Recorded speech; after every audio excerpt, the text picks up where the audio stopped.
Don't you think more Iowans would get involved in it though, if it were legal? I mean, there's a lot of people who won't get involved in illegal offshore gambling because it's illegal, but if it's legal here in Iowa. Well, first of all, I'm certainly not advocating it. I've just said I'm not going to make a decision on something until I see what its form might be.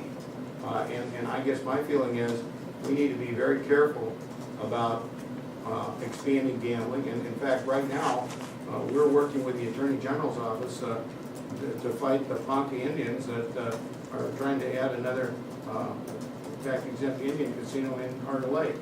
Now, they have land in Carter Lake that was never intended for a casino. And we've been successful on 2 previous occasions in preventing Indian tribes from acquiring property that they didn't have in trust and to start another gaming operation. And I think that's very important. And I've talked to community leaders in Potawatomi County and Council Bluffs, and they certainly share our view on that issue, and we're doing all we can on dealing with that. Governor, another issue up for debate in the legislature this week is abortion. Are you supportive of the bill that would ban abortions at 20 weeks to prevent Dr. Farmer from opening up the Council Bluffs? And what do you say to those members of the pro-life community who would prefer an all-out ban on abortions? Well, I think we need to take whatever practical steps we can to prevent this late-term abortionists from moving from Nebraska to Iowa. Nebraska has passed legislation that stopped it from happening there. I think it certainly would be appropriate for us to do likewise. Governor, does Rich Schwarm's new group show that you need a little help with a little public oomph to get your agenda through? Well, first of all, let me say Rich Schwarm is a longtime friend of mine. He has not consulted with me or talked to me about this issue. And I will just say that the Lieutenant Governor and I are working very hard. We've been to 25 communities all across the state with our Jobs for Iowa tour. We think we're getting a good response. We've talked to a lot of people in the business community. But I also respect and recognize the legislative process. And the legislative process is a slow process. It's a process that requires, perfecting and compromise and working to get things accomplished. And also, every legislative session goes through, certain stages. Beginning of the session is all, everybody is, very positive and very, very encouraging, and things look really good.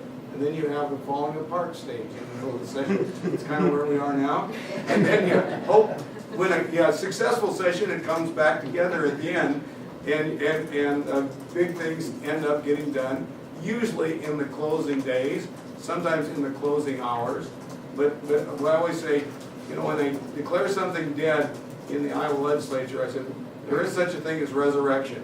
And I've seen many of these issues be resurrected in the closing days. And I, having done this job before, respect and recognize the role the governor has as a leader that puts together a comprehensive agenda, works for that agenda, but also respects the legislative process, and that you've got 2 houses here controlled by 2 different parties, and they all have their own ideas and agendas, and my hope is they can perfect and improve on what we've recommended, but in the end, we can accomplish great things, and the number one concern of Iowans is jobs. That's why I'm focused on doing all we can to reduce the tax and regulatory burden, to revitalize our whole economic development effort with this Partnership for Economic Progress, so we can create jobs. And also, obviously, the responsibility we have to balance the budget, and we have a plan that not only balances the budget, but spends less every year than we take in, and gives us a biennial budget and a 5-year projection where we do that on into the future. And those are the things we want to accomplish before this